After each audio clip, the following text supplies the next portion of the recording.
Assalamualaikum warahmatullahi wabarakatuh. Selamat pagi anakku sekalian yang sudah di kelas 12. Semoga kalian selalu sehat, dimudahkan rezekinya. Nah, pada kesempatan kali ini berjumpa lagi bersama Bapak Ridho Amagrah. Nah, di sini kita akan masuk di bab kedua, yakni seni rupa 3 dimensi. Oke, sebelumnya di kelas 12 kalian pasti sudah mengenal apa seni rupa 3 dimensi. Oke, seni rupa 3 dimensi. Apa sih yang dimaksud dengan karya seni rupa 3 dimensi? Karya seni rupa 3 dimensi adalah seni rupa yang dibatasi dengan berbagai sisi, yakni sisi panjang, sisi lebar, sisi tinggi, atau karya seni yang memiliki volume dan ruang. Nah, tinggi di sini maksudnya adalah volume dan ruang.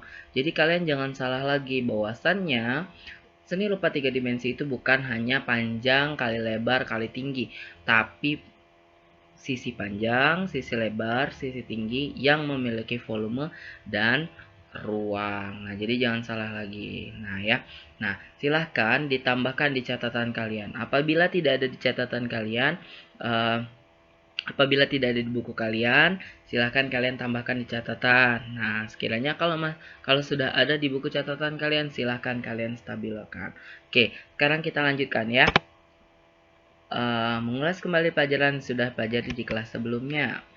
Mengulas kembali materi kelas 11. Karya seni rupa 3 dimensi. Nah, karya seni rupa dimensi berdasarkan fungsi dan tujuannya. Nah, seni rupa karya 3 dimensi berdasarkan fungsi dan tujuannya dibagi menjadi dua, yakni seni rupa murni. Nah, di sini ada gambar Presiden Pak B.J. Habibie ya. Nah, seni rupa murni dibuat dengan tujuan untuk dinikmati keindahannya dan sebagai bentuk ekspresi kreativitas tanpa memperhatikan fungsi praktisi atau kegunaannya. Contohnya, karya seni rupa 3 dimensi murni yaitu seni patung. Nah, pada gambar di sini ada gambar Pak patung B.J. Habibie yang sedang megang pesawat. Nah, di sini nih dia tidak mementingkan fungsi kegunaannya, tapi hanya sebagai bentuk praktisi atau keindahannya saja ya. Contohnya patung ya. Nah, selanjutnya ada seni rupa terapan. Nah, apa sih yang dimaksud dengan seni rupa terapan? Yakni dibuat dengan tujuan fungsional guna memenuhi kebutuhan fisik dan psikis dalam kehidupan sehari-hari. Karya seni rupa terapan ini tidak hanya indah dilihat, namun juga nyaman digunakan dan bernilai guna tinggi. Contohnya apa? Nah, di sini ada gambar lemari. Nah, jadi gambar lemari ini adalah apa? Contoh dari seni rupa terapan dari seni rupa 3 dimensi.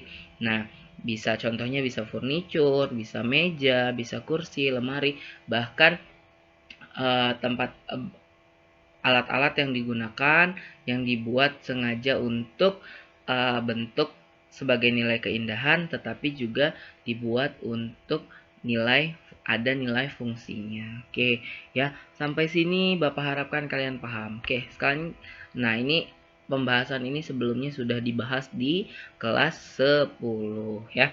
Nah, selanjutnya akan kita bahas adalah karya seni rupa 3 dimensi berdasarkan jenisnya.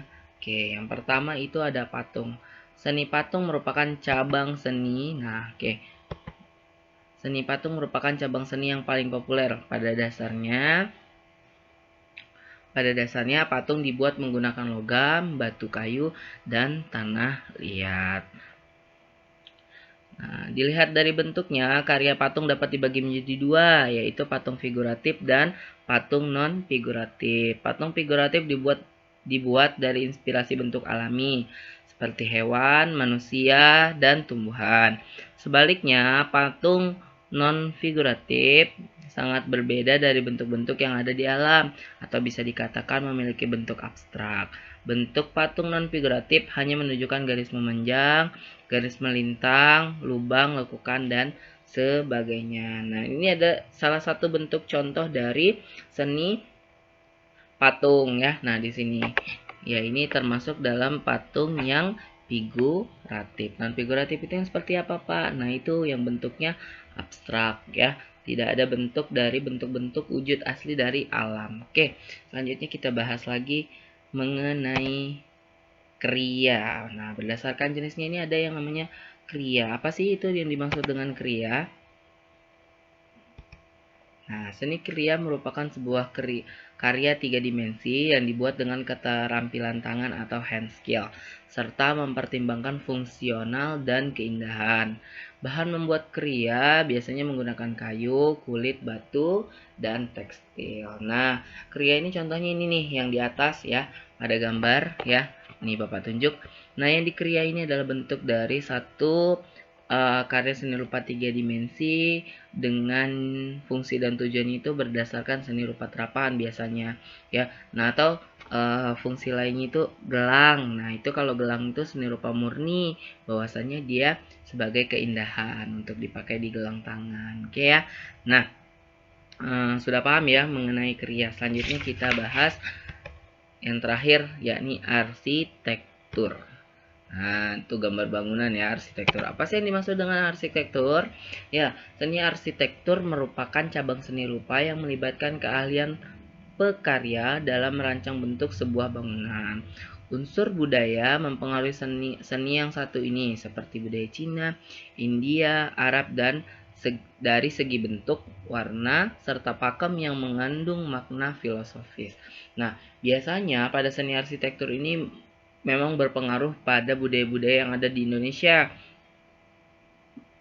Contohnya budaya Cina. Nah, budaya Cina itu berpengaruh apa nih? Arsiteknya di mana?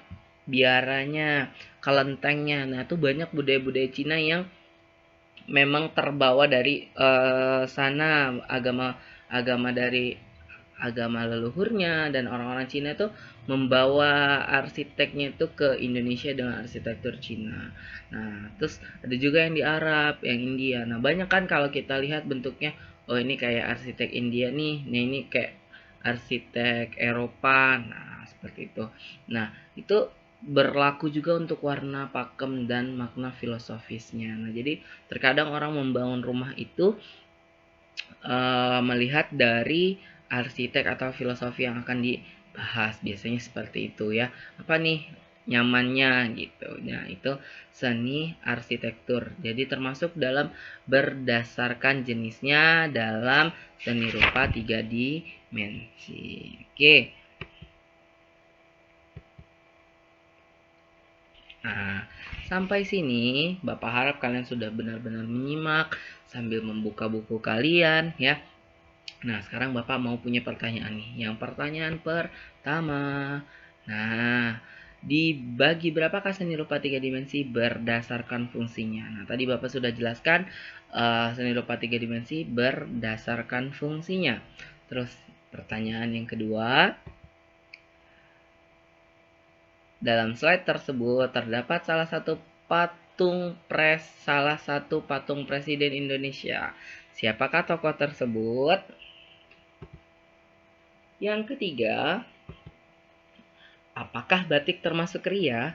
Jika batik termasuk kriya, jelaskan menurut pendapat kalian. Nah, jadi di sini jawaban kalian berbeda-beda. Nah, selanjutnya nomor 4. Pada video tersebut, Bapak menjelaskan patung dibagi menjadi dua berdasarkan bentuknya. Apa saja dan jelaskan. Nah, tadi ada loh patung itu dibagi menjadi dua. Patung yang seperti apa yang Bapak sebutkan berdasarkan bentuknya ya. Nah, silahkan kalian tuliskan jawaban kalian di kolom komentar di blog Bapak. Silahkan kalian tuliskan komentar kalian, berikan nama, kelas, serta jawaban kalian. Oke, nah nanti Bapak akan lihat penilaian kalian dari keaktifan kalian di komentar blog Bapak. Oke, paham? Nah, sampai di sini apabila ada pertanyaan silahkan layangkan di blog, nanti akan Bapak bahas di blog. Oke, mungkin sampai sini saja pertemuan yang bisa Bapak sampaikan. Lebih kurangnya Bapak mohon maaf. Bapak tutup. Wabillahi taufiq wal hidayah. Wassalamualaikum warahmatullahi wabarakatuh.